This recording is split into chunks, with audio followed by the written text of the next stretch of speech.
Bak kata pepatah, lebih suka membunuh hamba daripada membunuh. Jangan main-main dengan tukang kayu lama.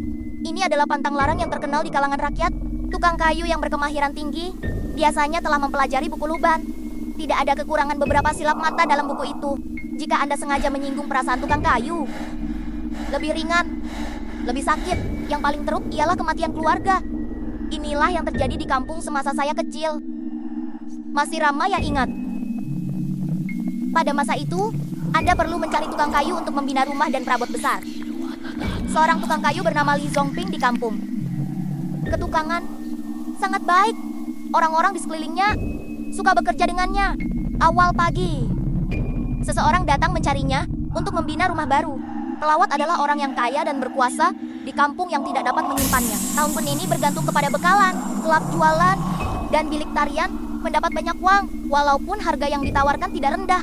Tetapi Li Zongping mahu menolak cara hidup ini, karena ia tidak boleh disimpan. Biasanya 7 baris, tidak diketahui sama. Ada Anda boleh membayar lebih atau tidak. Tetapi karena ia dari kampung yang sama, tidak mungkin jiran-jiran bergosip di belakang mereka. Ditambah pula dengan buih keras yang tidak dapat disimpan. Li Zongping bersetuju. Oleh sebab tempo pembinaan lebih cepat, Li Zongping memanggil tenaga kerja dalam beberapa hari. Mula bekerja 3 atau 4 hari. Dinding utama dipotong lebih daripada 1 meter tinggi, walaupun hidup lebih lancar.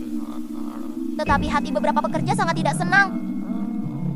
Mengikut tabiat luar bandar, pekerja yang datang ke rumah untuk bekerja akan menguruskan teh, rokok, dan makan tengah hari. Rokok teh tidak diminta dengan baik, tetapi amat diperlukan untuk makan tengah hari pula. Mengapa Anda perlu makan sup 3 hidangan dan 1 untuk semua orang berpuas hati? Saya pikir saya tidak boleh menyimpan uang sebanyak itu. Perkara-perkara ini pasti lebih baik daripada yang lain. Tetapi ia mengambil masa beberapa hari.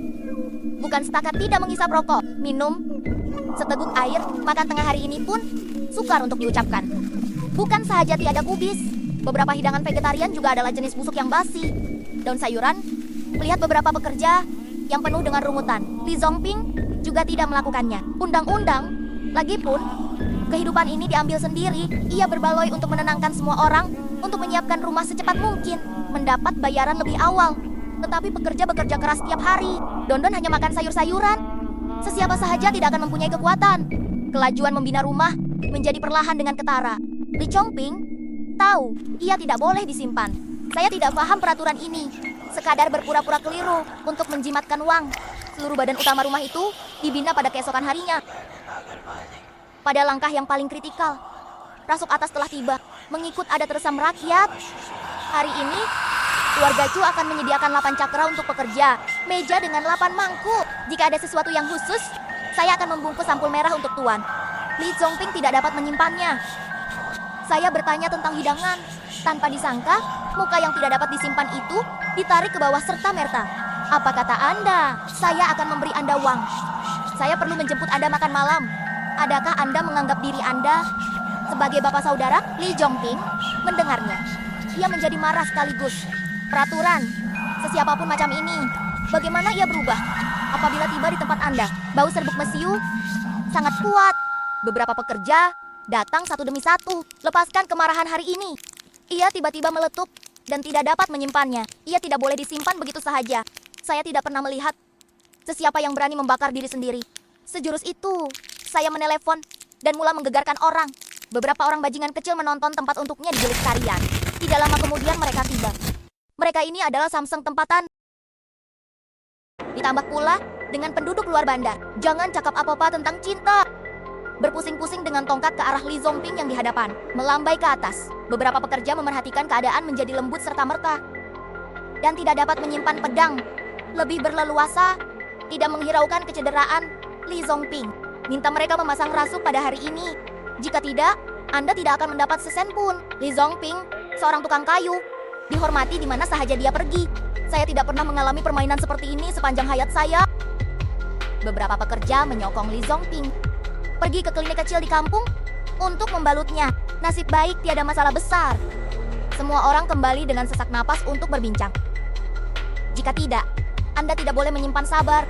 Anda tidak akan mendapat bayaran sesen pun. Harga makanan telah dipasang. Seterusnya, ia akan dijahit. Li Zongping memisahkan kejahatan dalam hati pekerja. Rancangan sudah bermula. Li Chongping beraksi secara pribadi. Kesannya berbeza. Seluruh perisai rasuk adalah ketat dan berangin. Sangat stabil.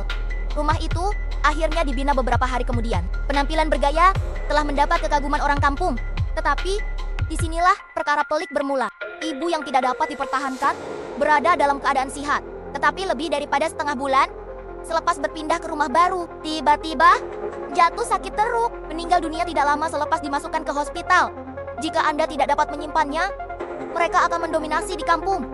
Tiada simpati dalam hal ini. Walau bagaimanapun, Fu Wushuang menuding jari atau tidak risau. Saya mendengar bunyi selamat bermain di dalam bilik bertubi-tubi atau di bahagian komen, Pak Ciing, yang gembira akan melindungi Anda dengan teliti. Bekas gadis itu baru sahaja pergi. Kaki belakang tidak boleh disimpan. Menghalau istri yang sudah bertahun berkahwin, tempah dengan anak perempuan Datuk Bandar, tetapi ia tidak mengambil masa yang lama untuk orang ramai membuat alasan untuk menarik diri daripada perkawinan. Dia telah dilaporkan terlibat dalam aktiviti penggodaman beberapa hari ini. Beberapa adik lelakinya sudah menanggung banyak kesan jenayah. Mereka juga telah melarikan diri secara senyap-senyap. Tetapi selepas angin bertiup, saya tidak tahu sama ada terdapat terlalu banyak perkara yang menyebabkan dia hilang akal.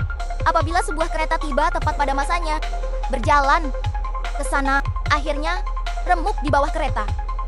Keluarga Liu, dalam masa 3 bulan, dalam sekelip mata, ia menjadi sunyi. Menantu perempuan yang diceraikan itu tidak mendapat sicil. Jadi semua harta Liu adalah miliknya. Tidak lama selepas kematian, tidak dapat menjual rumah baru kepada orang bandar. Tidak pernah kembali. Penduduk bandar ingin menambah 2 tingkat ke rumah mereka. Saya mengatur pekerja untuk merobohkan bumbung. Tetapi, apabila pekerja itu mengangkat jubin dari bumbung, terjumpa 7 paku besar pada rasuk rumah. Paku-paku ini berkarat. Ia akan menjadi bertahan sekali imbas. Seorang tuan tua yang berpengetahuan luas melihat perbezaan. Dia berkata, ia adalah sihir dalam kitab Luban. Ia dipanggil 7 paku keranda. Orang yang tinggal di rumah ini, ia seperti orang mati yang tinggal di dalam keranda. Orang di dalam secara semula, jadi tidak akan hidup lama. Rumah itu kemudiannya dirobohkan sepenuhnya. Sebuah bangunan 2 tingkat telah dibina. Tiada apa yang berlaku. Tetapi, Li Zongping kerana ini, tiada siapa yang berani bekerja dengannya lagi.